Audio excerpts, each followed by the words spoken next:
Hello everybody, welcome in. It's Laura from Tenacious Taurus Twin Flame Tarot, and I wanted to do a video today to talk about the false twin flame connections. So many of us get caught up in these trauma bonded relationships, calling them twin flame connections, when in essence it is a false twin flame connection. So I wanted to talk about some of the key signs to know if you are in a false twin flame connection, what to kind of look out for. Some of the most common things that I've noticed within the twin flame community. I know there's a lot of people calling these trauma bonded karmic relationships twin flame, and that's not the case. I've done a video before, twin flame versus karmic. I'll probably tag it to the end. But let's talk about this. So when you are in a false twin flame connection, which many are, I think many are in a false twin flame union, calling it unconditional love, when in fact, something just is really off. You're going to have this deep underlying feeling like something is off. And these false twin flame connections do come in with all of the signs, all of the synchronicities, all of these symbols that would indicate this person is a twin flame, when in fact, they're not. And so it's just going to be this energy of, you're going to see all the signs in the syncs, like 1111 everywhere, but something is going to feel off. Your intuition and your feelings are going to feel a little bit off. And that's the soul's way of saying, hey, warning, warning, warning, this is a false twin flame connection. And so if something feels a little bit off, that's your intuition saying, think twice, right? The true twin flame connection is all about that resonance, right? That frequency resonance. It's going to feel like home. It's not going to feel off at all. And so if something feels a little bit wonky, a little bit off, then you're likely not dealing with your true twin mirror, your true twin soul mirror at all. You're going to find the further along the false connection, the chemistry is gonna dwindle, right? So at first, it will feel like a very good fit emotionally, energetically, mentally, but the further along in the connection, the chemistry will dwindle. And so that's another telltale sign of a false twin flame connection. I knew I had my Kundalini activation with a false counterpart, and the further along the spiritual journey, the less and less and less I could even stand being in the same room as that person, because the energy separated, right? And so the chemistry is going to be gone. At first, it's going to be this strong pull to one another because of the lower chakra urges. And it's definitely not built in the heart. And so that false chemistry will dwindle, which is another sign that you're in a false twin flame connection. And so you're going to find it hard to be attracted to the other person. So a false twin flame will always come forward with this big boom, and then eventually the energy starts to repulse this person because of the negativity from the start, right? Because it was a karmic connection from the start. And so eventually you're going to be sexually repulsed by this person. You're not going to want to be intimate with this person. So that's another sign that this is not your twin flame. If you're trying to figure it out too much in the headspace and you're not really feeling the connection or experiencing the connection, it's likely a false connection. So quite often a twin flame connection will be described as like this roller coaster ride, right? And there's good reason for that, because when we do actually meet the twin soul, the twin counterpart, it kicks all of these mental faculties to be pushed to the surface when it comes to all of these distorted emotions and energies. And, all of that distortion kind of takes over. And so when the two twins come together, when you're in the presence of your twin, it's like time stands still and nothing else really matters. So usually when you meet your true twin flame, one of you wants to run before the other can show you that mirror of what it is you kind of need to face when it comes to any past trauma. And so if you're constantly in the mind space trying to figure things out, then that's a clear indication that the chakra activation, the Kundalini rising activation isn't there like it is with a true twin. And so if you've not experienced the chakra integration, it's likely not a real twin flame connection. And so it's going to create this feeling of really not feeling like home. I know in the presence of my counterpart, it just felt like home. It felt like for the first time in my life, I can rest. My soul can rest. I can breathe. And so true twin flames, the one thing I hear is that on some deep, intimate level, you just realize you've met your mirror. You've met the other half of your soul. And so it is this deep feeling of coming home, right? That we belong together. And so it's really hard to put that energy into words. And so ultimately your true counterpart is your home. You are theirs and they are yours. And so when you meet your false twin, it's actually a really good sign, because it is a sign that you're coming nearer to the true connection, right? So when we meet a false twin, it's a strong indication that pretty soon the real twin is going to be like right around the corner if you haven't already met them, right? And so many of us enter into these soul contracts along our life journey where we encounter these so-called false twin relationships. And this is where we kind of get a chance to work through all of these past life karmic issues. And we get to learn some very painful lessons before coming together with the true counterpart. And so the true counterpart journey, things should just be smooth. I know my counterpart was never verbally abusive, was never physically abusive. Yes, we have some issues, and there was the running and the ghosting, but there was not 1 ounce of abuse in that connection. And so many of us have to encounter several false twin relationships when it comes to clearing up all of this karmic baggage from the past. And so if you have, come across twin flame or heard of this connection, it's likely been brought to your attention for a certain reason, right? And so if you haven't met your counterpart yet, a false counterpart will be part of the journey. And so I see a lot of negative talk all over social media about the twin flame collective. And so I think twin flames have a real different meaning to me now. So I think a twin flame connection is really the spiritual word for narcissist empath, right? Trauma bonding. And so a true divine counterpart is there for healing, right? And so a lot of us go into these trauma bonding relationships calling them twin flames, and it's actually a narcissist empath paradigm playing out. And so you cannot come together with your true counterpart until all of these karmic lessons are learned. And so there is a deep, profound connection with the counterpart that will resemble a trauma bond, because we cannot get off of this journey once the activation has begun. And so there are many stages that we kind of have to go through in a false twin flame connection that will be a little bit different than the real connection. And so we're dealing with attachment issues, right? So during the beginning of a false connection, you're going to just be intensely drawn to this person from the moment you meet them. And an intense draw is usually a clear indication of a karmic attachment. And so if you feel like you can't stay away from this person, things get intense very quickly. If you like instantly are feeling like, I'm the luckiest person alive, I've met the person of my dreams, and there's a lot of love bombing, a lot of smothering going on with gifts and love, and all of these future plans that you can think of. I like to call that future faking, classic narcissistic move.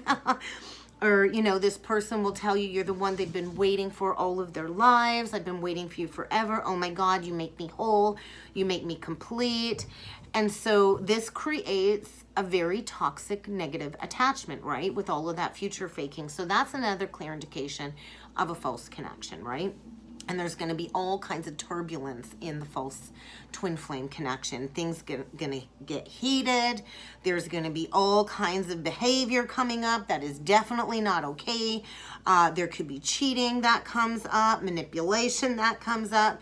But yet at the core, it's like you feel like you're so in love with this person that you can't brush it off. And so this is how the narcissistic person in the false connections can start to control us more and more. and we'll change the way we behave to wear certain things or to act certain ways because this person keeps assuring us that they love us so much and they want the best for us so much, and that if we don't do what they want, then they're going to threaten to leave us, right? And so the second you get in that head is like, oh my God, this is my twin flame, I can't leave this person behind, you've created a negative attachment. True twin flame unconditional love, you want the best for the other person and they're free to go, right? We're not here to create these attachments. And so what you thought was the love of your life will quickly turn in to your worst nightmare. And so this is a phase where you go through breakup, makeup, breakup, makeup, the pushing, the pulling, the running, the chasing, and you'll likely break up several times and come back to each other several times to keep noticing the same repetitive behavior playing out time and time again. And so you will go through a separation stage as well with the false counterpart. And so you know, we go through this too when we clear these attachments. You know, we get into these relationships, we go through the bubble phase, and then everything, you know, the karma, the baggage, the behaviors all kind of creep in, and then it is so hard to leave a connection like that, right? Because you're going to feel like you need them more and more and more.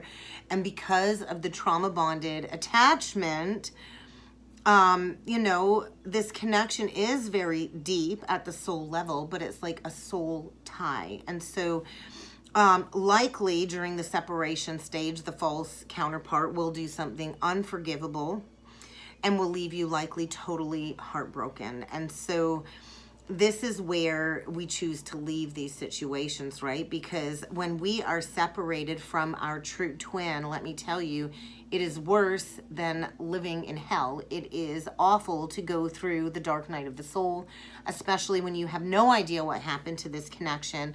And then you're going to try and figure out everything you do to understand why they left, why it didn't work out, what could I have done differently, why did they leave, why did they run, why can't we be together?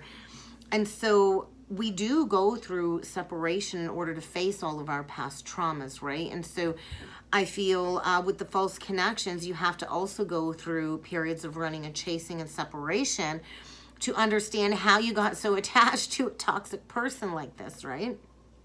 Because true twins don't bring drama and toxicity into your life, right? And so a lot of these attachments have to do with a child wound or how our parents loved us or lack of love, right?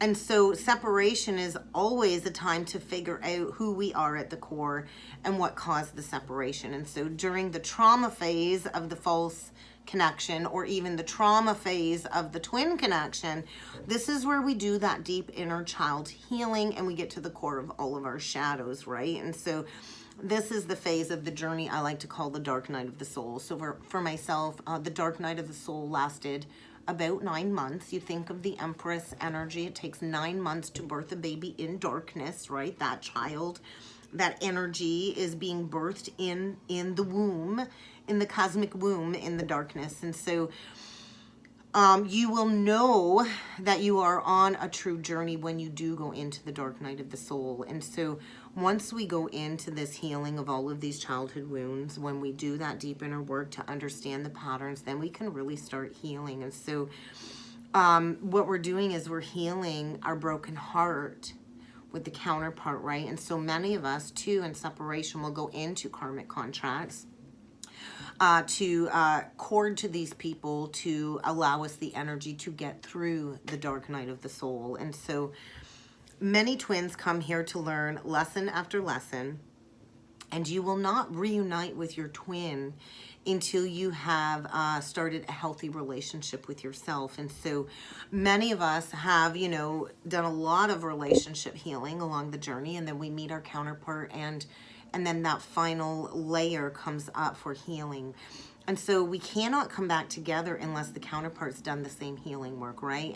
And so if the counterpart is doing the same inner work and you still can't seem to let go of this question, it can be really hard to figure out if this is a true twin soul connection or not, because a lot of the divine masculines will appear to be very narcissistic in the beginning of the journey. And so when you start to feel better again, when you start to have gratitude towards life and all of the lessons, that's when you know your twin is ready to come back after all, right? And so when you're with a true counterpart, it's like you cannot wait to share all of these insights. You know, usually when we meet our true counterpart, they're likely already in another relationship. And I know for me, I want nothing to do with third-party energy. And so the journey can be very, very confusing, right? Because I know there's a lot of people out there that think they're in a twin flame connection, or think that this person is coming back, it happened for a reason, and they're not coming back. And so this really is a healing journey. That's the task of the twin flame journey, is to heal. And so when we go through the separation stage, we'll meet many other people during the phase, and we'll go through states of confusion, and we'll meet many people that will come forward with a similar vibration of the twin, which will then trigger the longing for the twin again, right? And so maybe even the desire to reach out to them. And so when you're in a false connection, you're going to want to get back together at this time and start living again together or whatever, and you're recreating these same karmic cycles over and over again. And so really no real change takes place in a false counterpart connection. And so when you're not physically together with the true counterpart, this is also when you embrace the telepathic communication, right? And so we have this beautiful relationship in 5D and above, and you know it's just a matter of time before you can connect physically again. But because the spiritual realm is instant and the 3D world needs to catch up, so many of us hold on to a false dream. And the more we surrender and let go, the easier it is, right? So, you know, one of the phases I feel we all have a hard time with is the release. We'll have a hard time releasing. But once you've learned all you can about your twin, or, you know, about the false twin, about the journey, when you start to see the false person as who they really are, a narcissist, then we can reach a level of acceptance, because not everybody will change, right? And there are a lot of narcissistic divine masculines out there that are stuck in the empath narcissist paradigm dynamic. But ultimately, it is about learning to love ourselves so much that, you know, all we can do is let these people go, right? A false counterpart or not, we're here to learn to let go, right? To surrender the ego, to surrender control to the cosmic forces. And so when you've reached a level of release, then you can be thankful for all the lessons that you've learned, right? And many of us signed up to learn some very painful lessons, but this ultimately gets us to a place of unconditional love. When we unconditionally love ourselves and we can truly release all of these false paradigms, these false relationships, that's when the real connection can come in. And so we go through these false connections in order to break down all of these illusions, right? And so you'll notice with a false twin connection, it will always feel one-sided. They never truly love you. You're always the one giving, giving, giving, not getting anything back in return. So no, it was not real. It was an illusion. It was just a narcissistic relationship and resembled a twin flame dynamic. And not both of you feel that connection. Only the empath feels that connection. And that can be a really hard reality to face, especially when you see the beautiful soul behind the mask, behind the false persona, right? And so when you are with your real twin flame, it will be a healing connection. Your real twin flame will never, ever intentionally hurt you. And we do, I feel, meet many false twins along our life's journey. And each time it reveals another layer of our core traumas to be revealed. So until we are ready to choose us and to choose what is best for us, we're going to keep meeting up with these toxic people that at first feel safe and don't show us these toxic behaviors at first. But ultimately, this is like constantly showing us where we're afraid to commit to ourselves, where we're afraid to commit to loving ourselves, and stepping into authenticity. And so somebody who's not trying to change you and who can let you be yourself is somebody that, you know, is at the same vibrational frequency as you. I know I never once wanted to change my counterpart. I remember in his presence, all it did was activate the purest essence of who I was. And I just wanted to be a better person around that masculine energy. And let's face it, all relationships have ups and downs. A true twin will never, ever abandon you in your toughest moments. And so when you do the work on yourself, that's when you can call in a vibrational match, right? And so we will call in what we resonate with. And if we still haven't done the clearing work, if we're still afraid of commitment, then we're going to keep calling in people that are going to mirror fear of commitment, right? We're going to call in people that will never commit to us. We're going to call in people that will abandon us because we've self-abandoned, right? And so you don't actually meet the real counterpart until you've worked through enough of your shadows and your triggers. And I can assure you,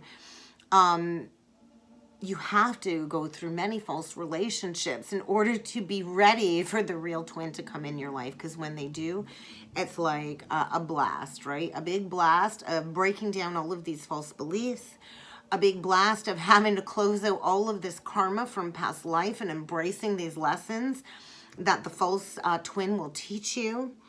And a big part of the lesson is knowing when it's time to let go and knowing when it's time to release and to trust that better things are around the corner. So I really wanted to talk about that. I think so many people stay in these false connections, even though it feels off, because there is so much false information out there about the twin flame journey. And so if you are in a connection where you are feeling emotionally or energetically drained, if something feels off, or if you've created a trauma bond and you feel like you can't live without this person, then I highly suggest doing some deep inner shadow work and going into the core of the wound and recognizing that something isn't right here and doing what you need to do to close out that cycle. And that's all I got for today, guys. I hope this helped. I hope this resonated. I hope you enjoy these videos. If you do, give it a like, give it a thumbs up, comment in the section, share the video to circulate the video to help the channel grow. And I look forward to connecting with you all again next time. Thank you.